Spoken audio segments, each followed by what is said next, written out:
for young people. Good afternoon. Welcome to the National Museum of the United States Air Force. Thank you for joining us today for the presentation by Dutch Van Kirk, the navigator of Enola Gay. Now I'd like to introduce the moderator for today's presentation, Mr. Ed Humphreys. Go. Here we go. Don't show them. Good afternoon.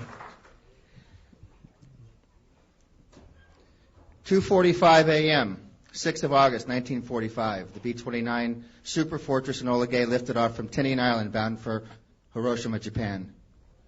Theodore Dutch Van Kirk guided the historic mission precisely, with Bombardier Tom Farabee releasing the weapon at 8:15 a.m. Hiroshima time. Only 12 seconds later than planned. This amazing precision was planned and led primarily by the 509th Group, CO pilot Paul Tibbets, Bombardier Major Tom Farabee, and navigator Theodore Dutch Van Kirk. Dutch joined the Army Air Corps Aviation Cadet Program in October 1941. On April 1st, 1942, he received both his commission and navigator wings and transferred to the 97th Bomb Group, the first operational B-17 Fortress unit in England. The crew of the Red Gremlin also included Paul Tibbets and Tom Farabee. From August to October 1942, the crew flew 11 B-17 missions out of England, including the first daylight bombing raid on occupied Europe. In October 1942, they flew General Mark Clark to Gibraltar for his secret North African rendezvous with the French prior to Operation Torch. In November, they ferried General Dwight D. Eisenhower and his staff to Gibraltar to command the North African invasion forces. Dutch returned to the States in June 1943 after flying a total of 58 missions in the Red Gremlin B-17. He served as an instructor navigator until reuniting with Tibbets and Farabee for the 509th Composite Group out of Wendover Field, Utah in late 1944.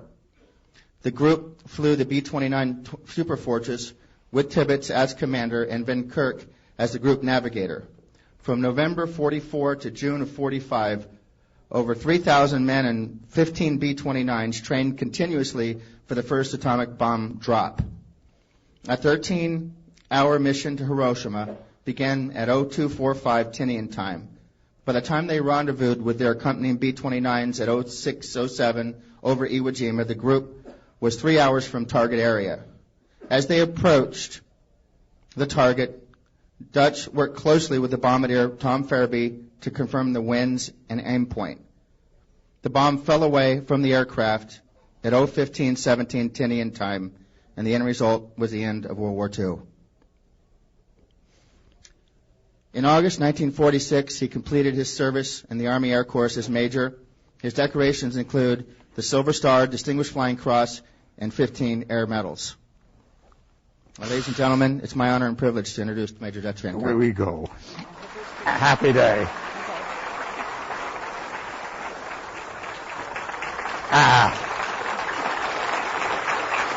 Thank you. I will do that. Thank you.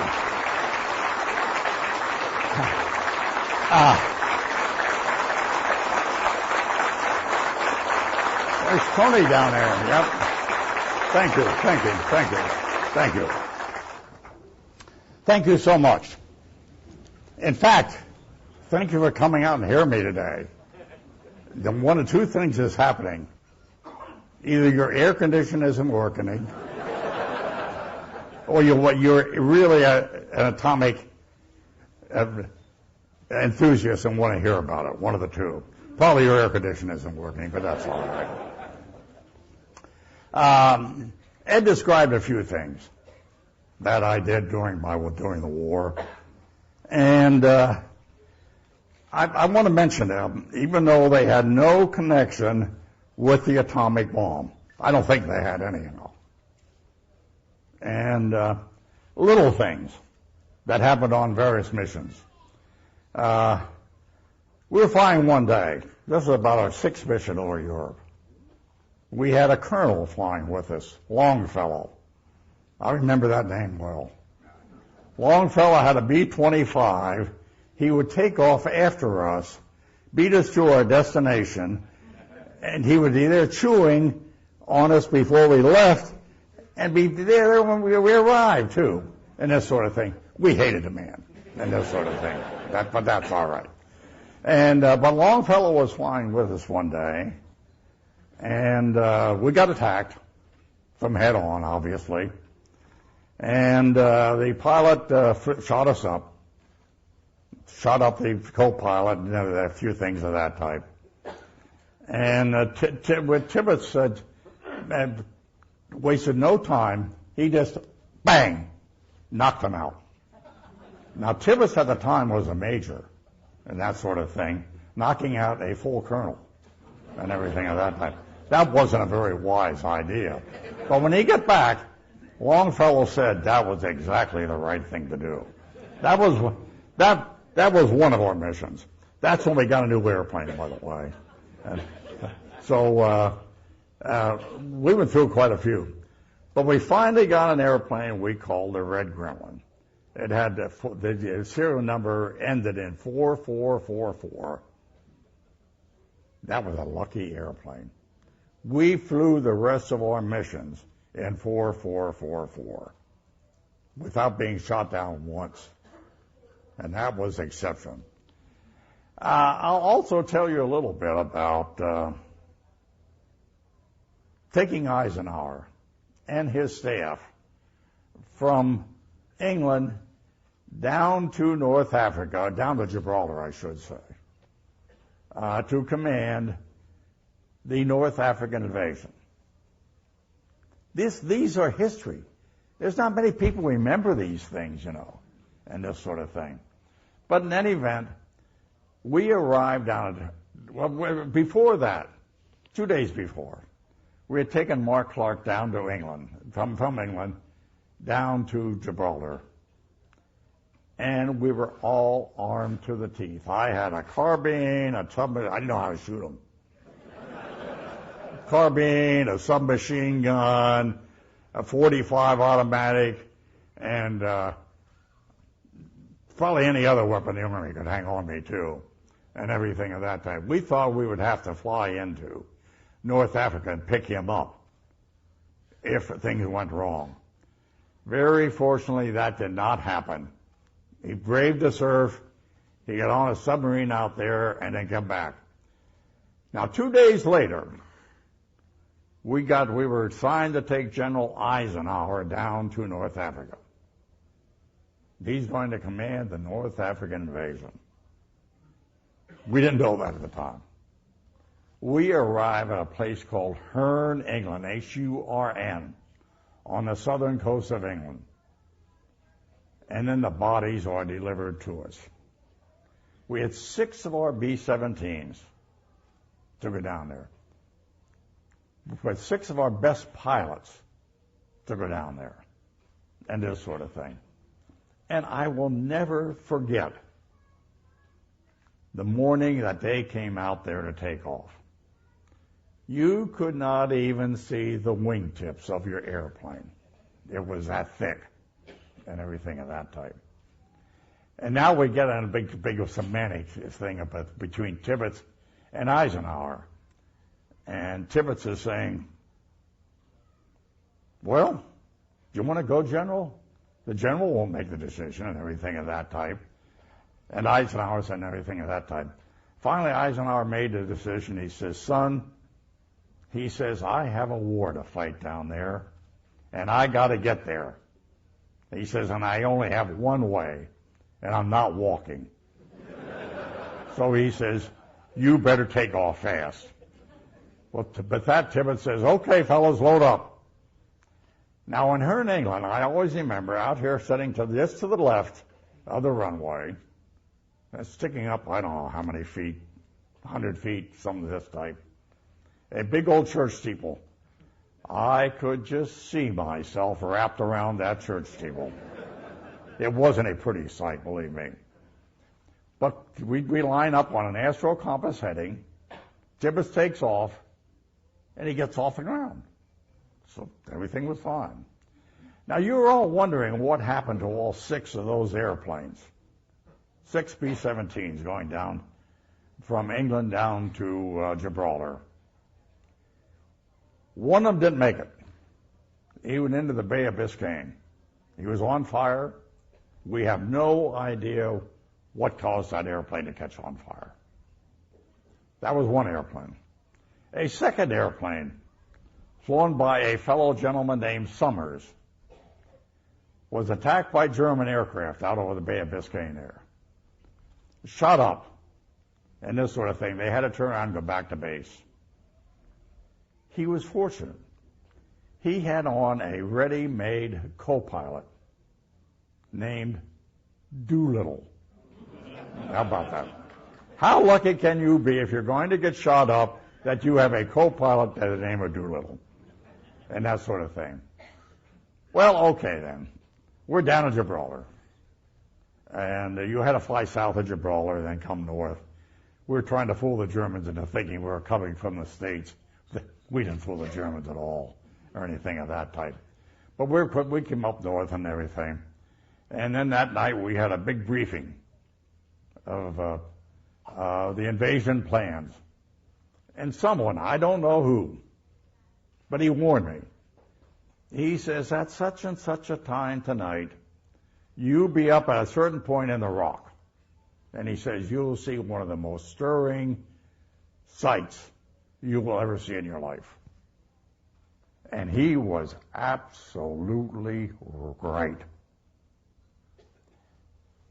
You're up there in the rock, and the first thing you hear, you don't see our Navy, but you hear them talking to the British Navy in their code. I don't know what it is.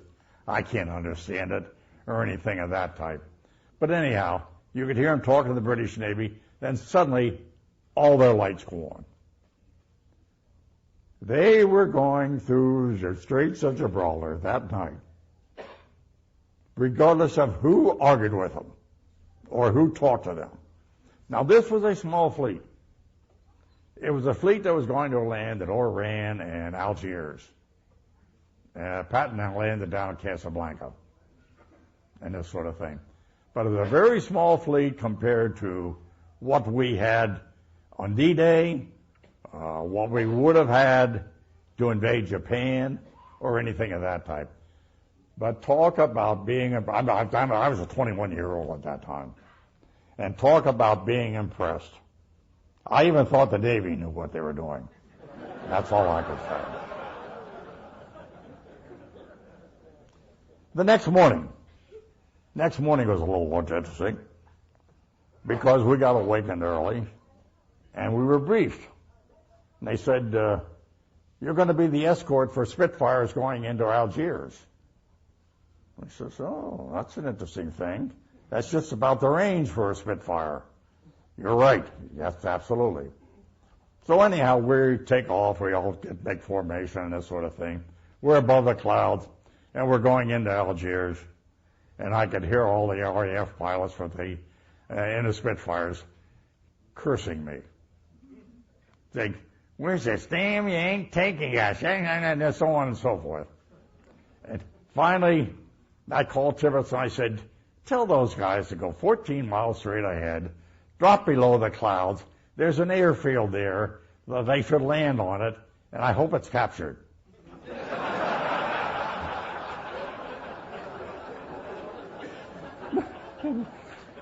Tibbetts says, if you want to tell them that, you call and tell them. I'm not going to do that.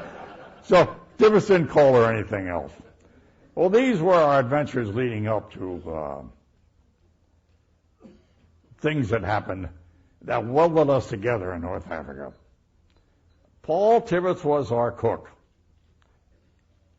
You will never imagine him cooking a fried chicken in the waist of a B-17. And today, if you did it, you'd be court-martialed. They'd say you were crazy and everything of that type. And as those days, we didn't really care and everything. So we were there and everything else. And eventually, then we all break up and we come back to the States. And then later on, Paul Tibbets calls me to join the atomic mission. Now you're expecting great things. Hell, I don't. We just trained to drop atomic weapons and everything of that type. We formed with our unit out of Wendover, Utah. We had 15 airplanes to drop atomic weapons, all trained and signed and sealed to drop the atomic weapons. And Paul was right away. If you've seen one of the videotapes of Paul, and you want to, in it, he's asked, will you ask who was going to drop the first atomic bomb? His answer was, yeah, damn it, it was me. I was a commanding officer. I was going to drop the first atomic bomb. And that was the way he ran the whole outfit. I did not find out I was going to drop an atomic bomb until February of that year. And then I found out by accident. How did you find out? You saw a bunch of people running around who were atomic physicists. And these people were running around, they were all atomic physicists. You were going to drop something that was going to wipe out a city and everything. You put two and two together, and you soon figured out that you were going to drop an atomic weapon. Now, if you did, you kept your mouth shut about it. Because if Tibbets found you talking about it, he'd transfer you up to the Aleutian Islands, where you could talk to the Chinese, the Eskimos, all you wanted to. They couldn't understand you, you couldn't understand them. So you're even. Well, we were on Tinian, and we went over there. I got there on June 25th, my son's birthday, by the way, and we continued to train to drop atomic weapons. Well, how did we do it? We had bombs that we called dummy bombs, and these dummies were just exactly that. They were the same size, weight, and shape as the atomic bomb, except they were loaded with high explosives. You took one of them, you went up to Japan, you stooged around, you dropped it under conditions that were exactly the same as what you expected to find when you dropped the atomic bomb. And that was our training. All of our crews flew at least 6 of those missions and everything else as further training. And now I'll speed this along then and everything else. We come along toward the end of August. And finally we receive word that Harry Truman has okayed dropping the atomic bomb. We had tested the one in New Mexico already. The one tested in New Mexico was a plutonium bomb. We dropped a U-235 bomb. One of the things you do not forget is we dropped 2 different atomic bombs over Japan. The U-235 bomb was much more harder to maintain a chain reaction and had to be ultra pure before it would do so. The uranium bomb was much easier to maintain a chain reaction, and once you got it started, you couldn't stop it. The bomb dropped on Hiroshima, on Nagasaki, was a uranium bomb. That was the second one dropped. All subsequent bombs were uranium bombs. I think to this day, that's true. They're still uranium bombs. The Japanese thought they were working with U-235. To this day, I believe that the Japanese thought we only had one bomb. We only had one U-235 bomb. That's the reason they did not react when we dropped the bomb at Hiroshima. It wasn't until the second one was dropped on Nagasaki that they figured out we could make more than one. And they reacted to that then. I'm getting ahead of my story. Truman approved the use of the bomb as soon as the weather was okay.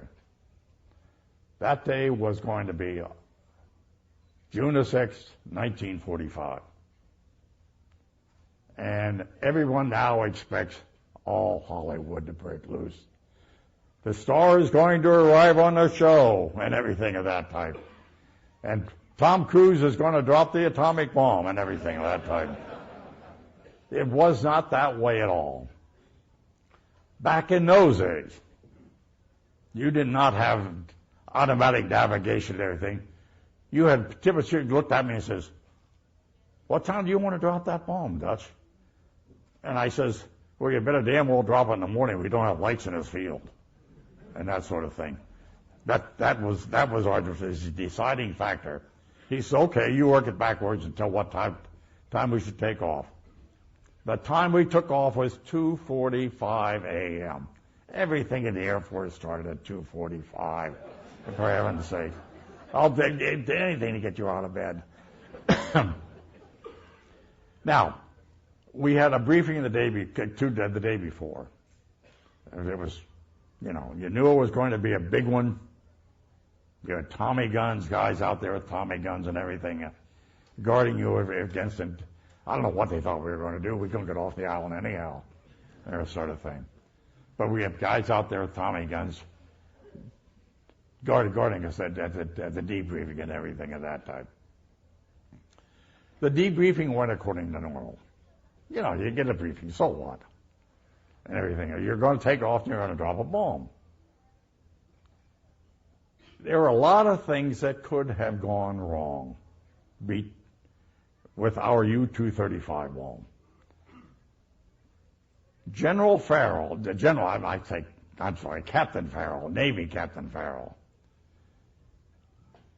That's wrong. Navy Captain Parsons decided that he could arm the bomb in flight. Why? Because we lost more airplanes off at the end of the runway over on Tinian than we did over Japan. One engine went full power and they went on down the runway and they came to the end of it and they go off the end of the runway into the Pacific Ocean. We lost more airplanes at the end of the runway than we did over Japan. So he decided that he was going to ignore Captain, Vicky, help me. Parsons. No, the general in charge. General Farrell. Farrell, yeah. Thank you, sir. Thank you. General, he decided he was going to ignore General Farrell, and he would arm the bomb in flight, which is what he did. I'll never forget him and his assistant went back into Bombay. Now, the fact that we had an atomic bomb on board did not bother me. The fact that they were back there playing around with black powder did. He came out of that Bombay, his hands were black. The machine threads were finely threaded and everything of that type. And he had it all over his hands and everything of that type. But he armed the bomb in flight. We took off at 2:45, as I said. Now, another point I want to make. The press was not on the island. They were nowhere to be seen. But everybody was taking pictures and recording and everything of that type. What were they doing? They were recording for the Manhattan Project. The good general didn't want to be briefed by Congress if he failed. That's all I had. That was my theory anyhow. So anyhow, that was the reason for all that. The plane was lit up by keg lights. You'd have thought, I don't know what you'd have thought. Something special was coming, fellas. I don't know what, but you should be prepared for it, and so on and so forth. So So anyhow, he armed the bomb in flight, and then we took off, and he did that until while we flew up to Iwo Jima at low altitude. I know because I always got sick at low altitude and everything of that type. But we flew up there in low altitude, and then we started our climb up to bombing altitude.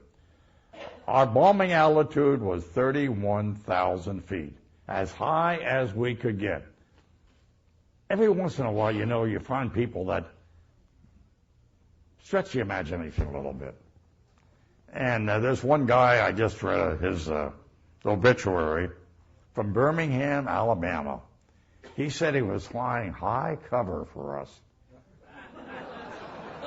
How he was doing it was beyond me. We were as high as we could get, and would have gone higher if we could have got there. But he was flying high cover for us and everything of that type. So we go up there, and we climb up the altitude. Before we pass that 10,000-foot mark, Norris Jefferson goes back on the bomb bay, makes the final adjustment on the bomb. He was taking out the green plugs and putting in the red plugs. Now the bomb is also electrically armed. Anything can happen. We went in and crossed over Shikoku, crossed over the streets of Japan, to the east of Tokyo, made a left-hand turn, and were lined up on Hiroshima. And I pointed out to Fairby, I says, "Do you see the target?" Tom says, "I can't see a damn thing." I says, "Do you see the target? That's that damn bridge down there." Then he says, "Oh, that bridge. Now I see the target." That was Tom Fairby for you, though. So we went in, dropped the bomb, and that was all there was to it. Tibbets immediately snapped off the automatic pilot and put the plane in a 60-degree bank to make a 180-degree turn. Just 60-degree bank is about like that now. You're turning pretty damn fast. But Tibbets always told the pilots, if you could not get it around in less than a minute, I don't want you in this outfit. So that's the way it was. It was a 60-degree bank, lose 2,000 feet in the turn, run away from the bomb. You put as much distance between you and the bomb as you possibly can. Now, I'm sure in the present day they can have better ways of dropping atomic bombs, but we were just running. People want to know, does that maneuver have a name? I say, hell yes, it's called getting away from the bomb. Yeah, absolutely, no question about it. And we come around, and after we level, just about the time we level out, we get the biggest shock wave I had ever seen in my life. It rattled the plane and everything else. The plane, and after a little while, Tibbets called and says, "Is the plane still flying?" Yes, it was, by God, and everything else. We got away with it, so we turned around to take a look at what had happened. We continued our turnaround. The next thing we saw was the large white cloud you've seen pictures of, up well above our altitude already, up above 50,000 feet already. And that cloud was so high that we could see it from 267 miles away and 15,000 feet. That's how high and everything else that energy has sent that cloud. Well, you look down at the base of that cloud, and the entire city of Hiroshima just looked as though it was covered with thick black smoke and dust. It reminded you of a pot of boiling oil. That's about the nearest description I can describe.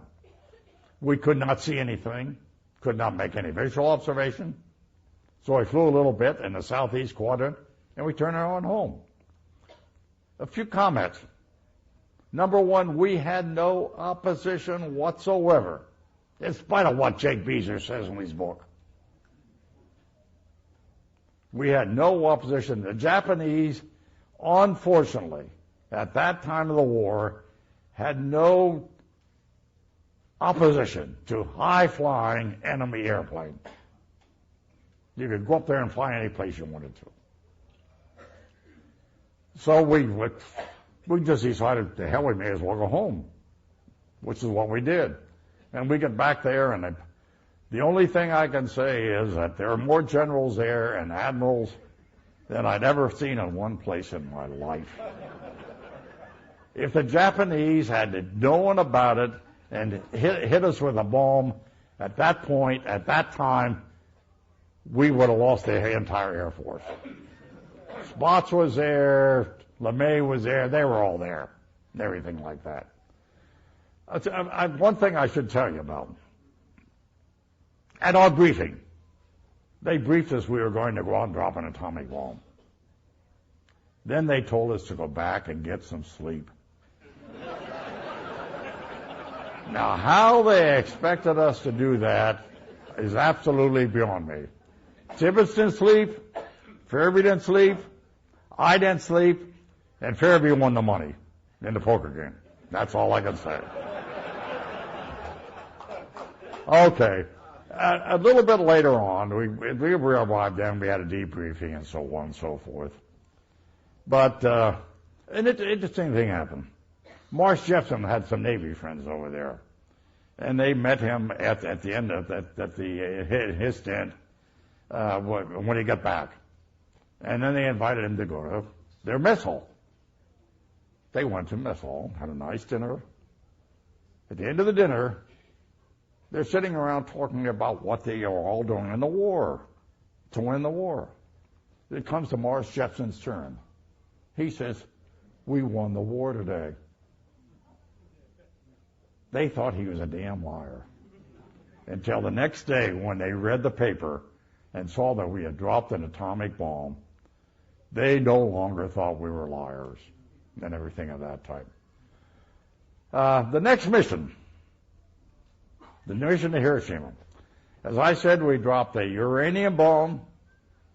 This uranium bomb had a compression factor and everything of that type. Worked every bit as good as a U-235 bomb did, and we dropped it on Hiroshima.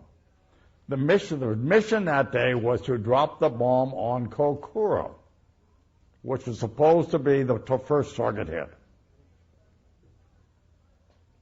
Kokura, they could not see the bomb. They made a pass. Behan says no drop. Second pass, no drop. Third pass, no drop. Fourth pass, no. But come on, what is he going here? And this sort of thing. So they finally decided to go on to Hiroshima. At Hiroshima, they lined up on a radar run, which they were not supposed to do, by the way.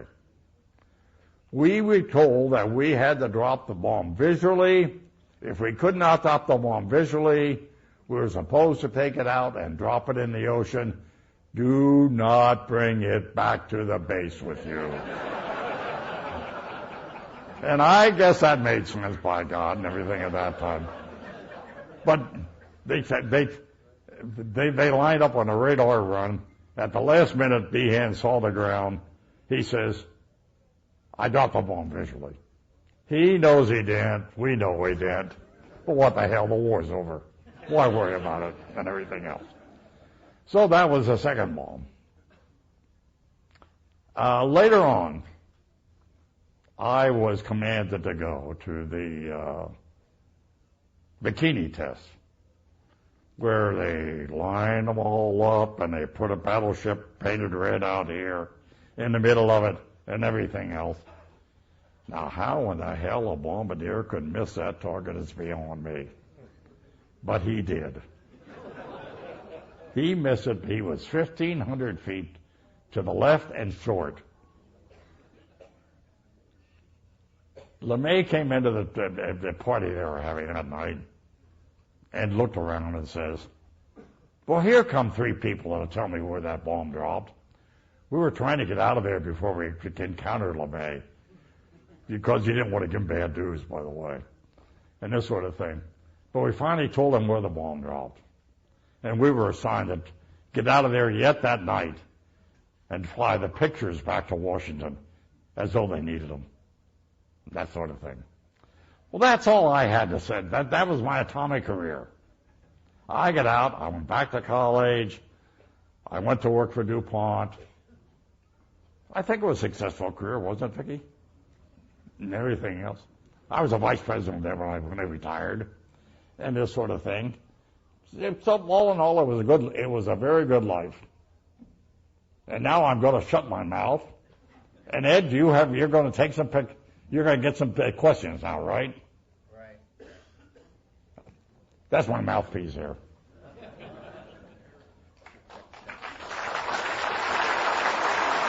Test, check.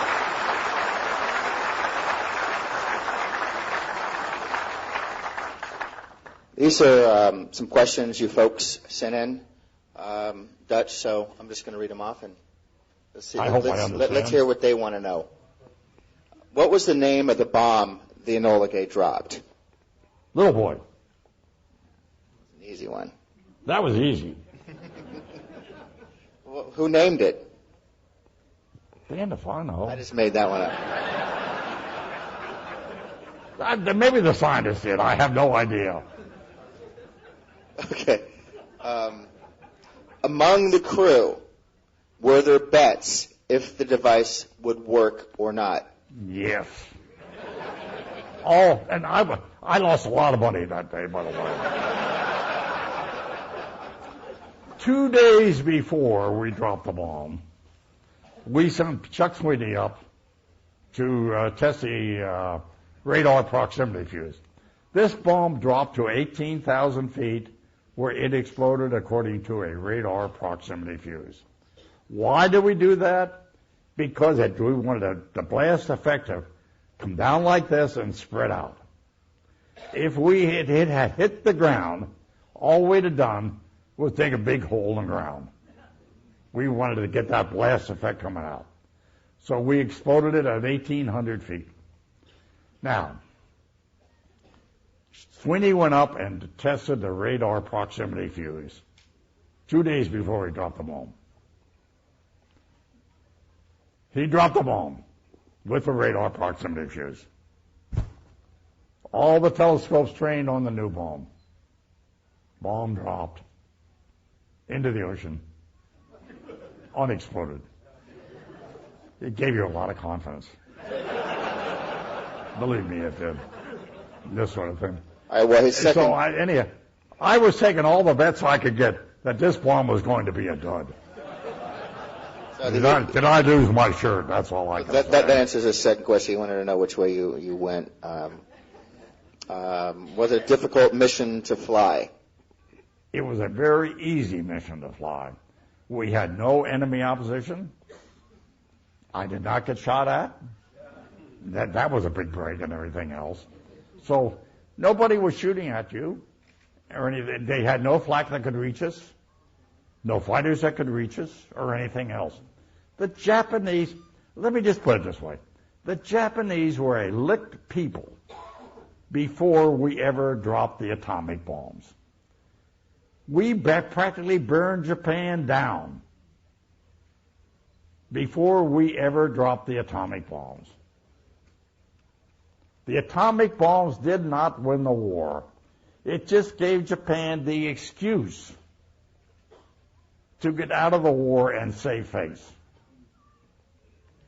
It was not the reason. It was the excuse. All right, Dutch. Were you ever a Cub Scout or Boy Scout growing up? Yes, I was, unfortunately. Never mind. This one just says thanks. That's good.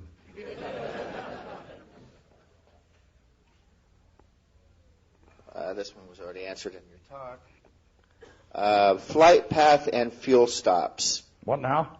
They want to know about your flight path and fuel stops from Wendover to the Marianas. Oh, my God.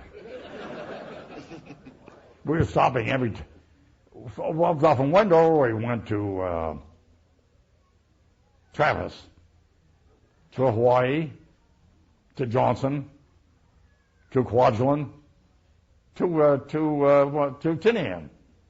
How many stops is that? Did you ever get lost? Hell no. Not that I'd admit, anyhow.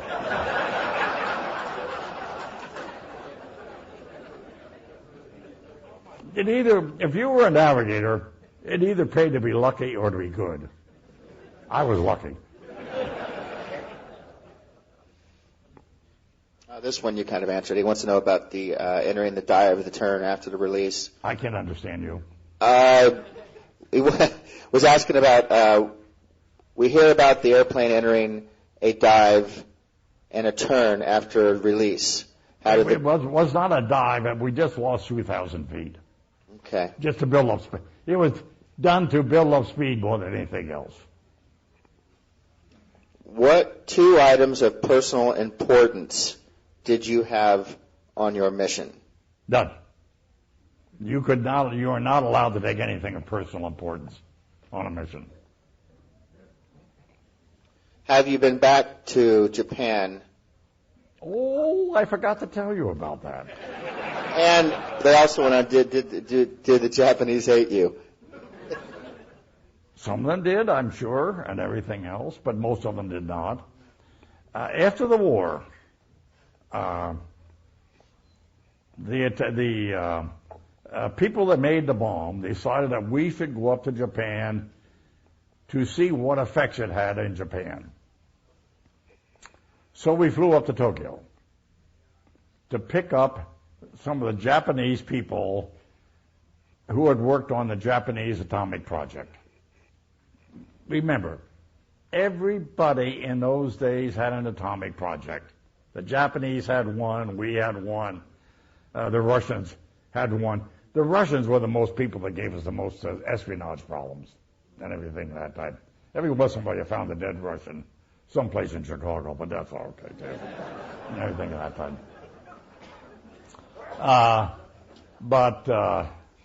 What was the question again? I think that's good. If you had returned to Japan. You didn't go back to, did you go back to Hiroshima? We flew up to Tokyo. We collected the Japanese people that were working on their atomic weapon. We got in the airplane and we flew down to Hiroshima. No place to land near Hiroshima. So we went on to Tokyo, to Nagasaki, where we landed. The thing I remember most about landing at Nagasaki, it was a dirt field. We were landing a C-47 on it, uphill, by the way. The minute we landed, the Japanese officer came out to present us his sword. I don't know who got it. Somebody did. And this sort of thing. And then they gave us they were about 1927 model Chevrolet trucks to take us in to the city of Hiroshima. We got into the Chevrolet trucks. One of the funniest pictures, I have a picture of this, by the way. One of the funniest pictures I have is Paul Tibbets explaining to a Japanese guy who doesn't understand English how to fix his Chevrolet truck. And everything else.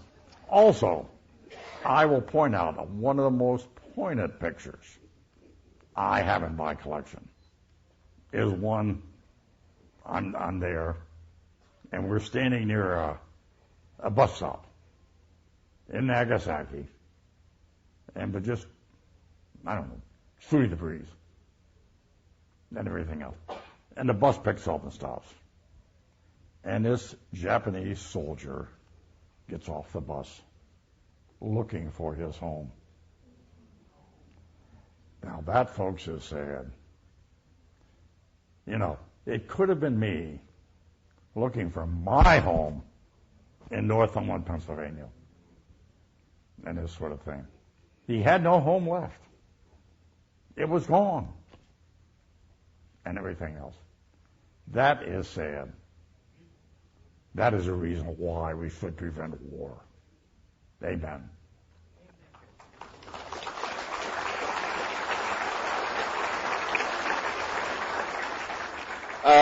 Were you escorted by other bombers? We had Chuck Sweeney along to drop instruments. He flew We flew number one, and he flew number two on the left-hand side. We broke off to the right, he broke off to the left, and that sort of thing. And then we had George Marquardt along to take pictures of the explosion. So we had two other airplanes with us up there that day, in order to take pictures and to drop instruments. I don't know what those instruments were called. The scientists devised them to measure the force of the blast. I call them bang meters. That's as good a name as any, for heaven's sakes, and this sort of thing. But anyhow, we had a radio contact between our airplane and his airplane when the bomb fell out of the plane and broke the radio contact. The instruments automatically fell out of Chuck's plane and everything else. And then he broke off to the left and everything else. All right, we got another one here. Did you have Doppler radar altimeters? I didn't even know what they were. If not, how did you calculate wind and drift at altitude? The old-fashioned way. Make a turn this way, make a turn this way, get it on three headings, and get a good wind from it.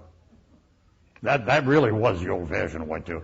I used celestial navigation as long as it was dark.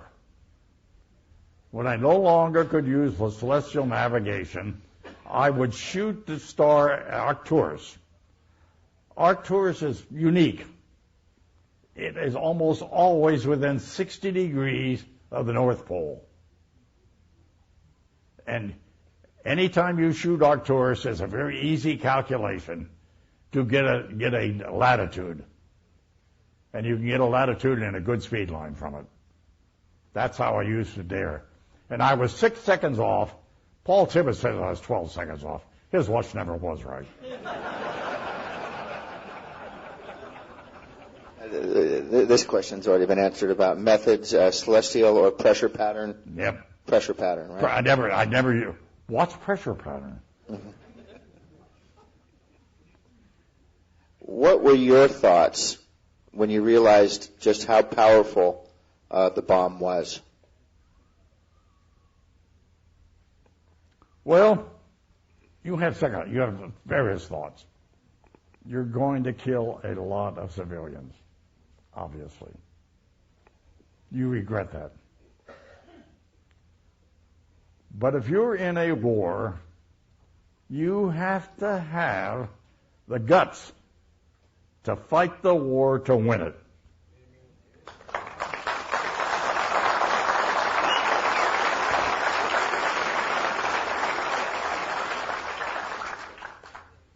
In the war against Japan, we were amassing an amazing invasion fleet. If we would have had to invade Japan, we were going to incur lots and lots and lots and lots of casualties. No question about it. They knew we were coming. They had their guns zeroed right in on the landing strips and everything else. We would have lost lots of men. Dropping the atomic bomb was a lesser of two evils, to my way of thinking. Were you with the 8th Air Force in England or the 15th Air Force in Italy before you were sent to the Pacific? Yes. Both, right? Absolutely, yep.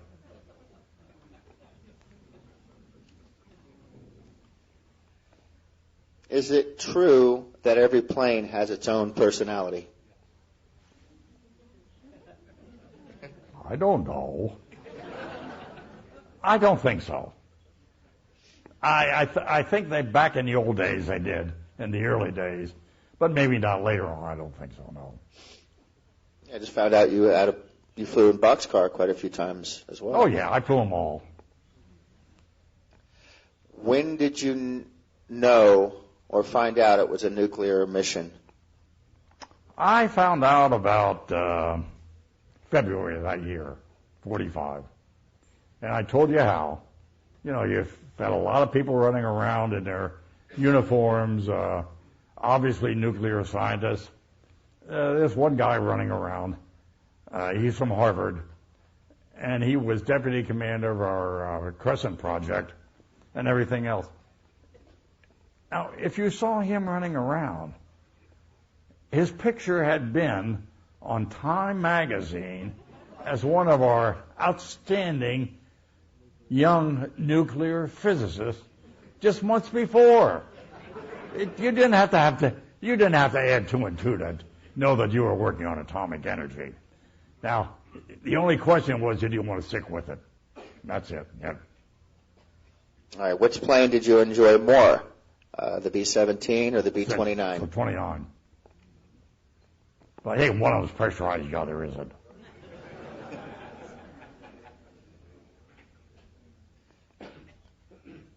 My son with me today is 8 years old.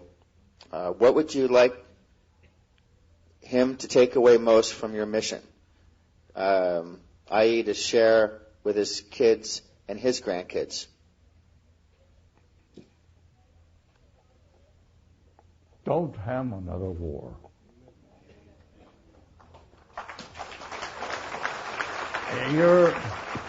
You do not win anything, I don't think. You do not win anything in a war. What have we won in Iran? I don't know. They're still killing everyone over there, for Christ's sakes. And what have we won in Afghanistan? They're still killing everyone over there and everything of that type. And I come from different sections of the country. In California, they couldn't care less about being military, about ROTC or anything of that type. In Georgia, if you don't belong to ROTC, you're not living. That sort of thing. It's an entirely different attitude and everything like that. I prefer the Georgia attitude myself.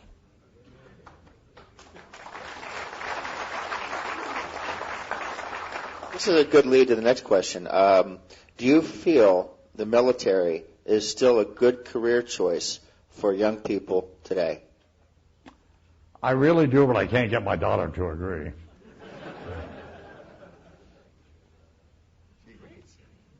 Well, she agrees now, but she won't send her 2 sons.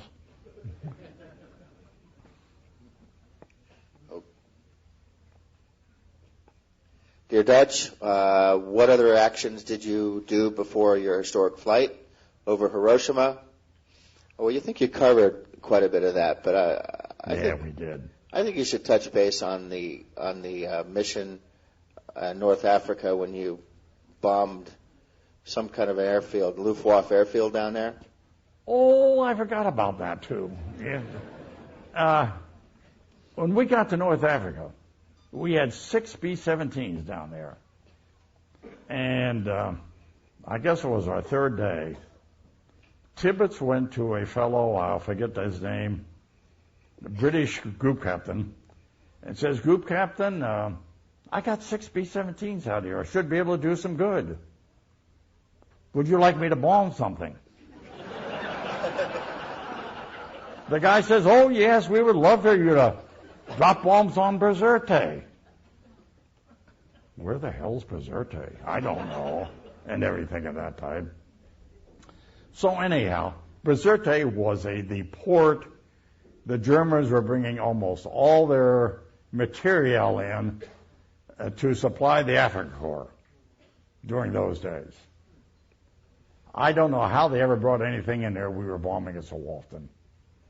But in any event, the guy says, "Oh, yeah, well, you should bomb Bizerte." So Tibbet says, "Well, I need gas and I need bombs."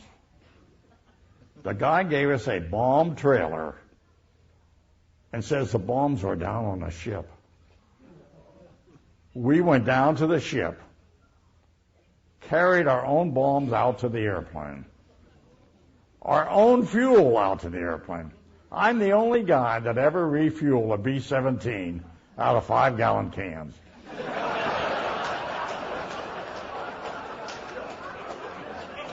I say, I'm not the only guy, but there's about 6 other airplanes, 60 people, that also refuel out of 5-gallon can. Then Tibbets called us together and says, we're gonna bomb Bizerti. He says, I don't know where we're gonna pop bombs. So he says, 3 of our airplanes will drop the bombs over here on this there, and then the other 3 will go up and drop the bombs on the docks. And later on, we found out that we had dropped a bomb on the mess hall of the German mess when they were in there eating dinner. And we got most of them.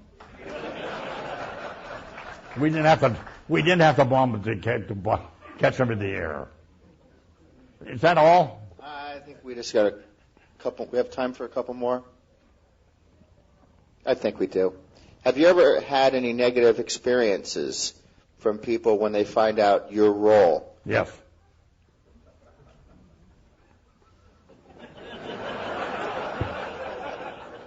Well, they started it. I don't even know what this means. Do you remember the MGTO of the Enola Gay? The MGTO? Who did this question? What does that mean? Takeoff weight. Oh, of the 17? No, the B-29. The 29? That was one of our other big worries. We were very heavily overloaded the day we took off with the atomic bomb. We loaded the atomic bomb in the front bomb bay, and then we had to load a bunch of fuel in the back bomb bays in order to get our weight balance right. We were at a gross weight of 155,000 when we took off that day. Normal gross weight of a B-29 taking off over there at that particular time was about 135,000. So we were very heavily overloaded. If it had been anybody but Tibbets flying that airplane, I would not have gone. I can tell you that. I take that back. There's some other pilots in our group. But if Bob Lewis had been flying that airplane, I would not have gone. Not me. No question about it. I think we'll make this the last question. What was Jacob Beezer's job? I tried to figure that out.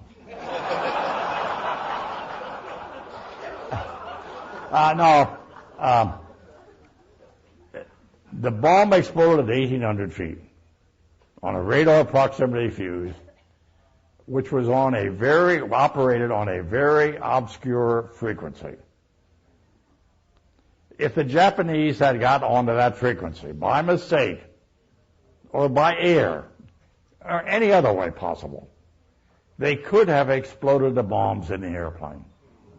That was not a good idea, and everything else.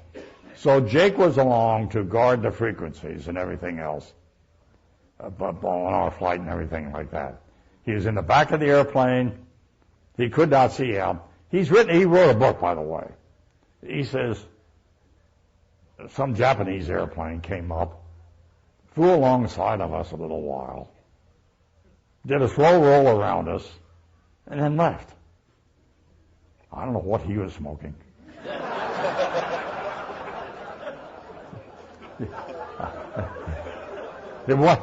I wasn't smoking the same thing, that's all I'm saying.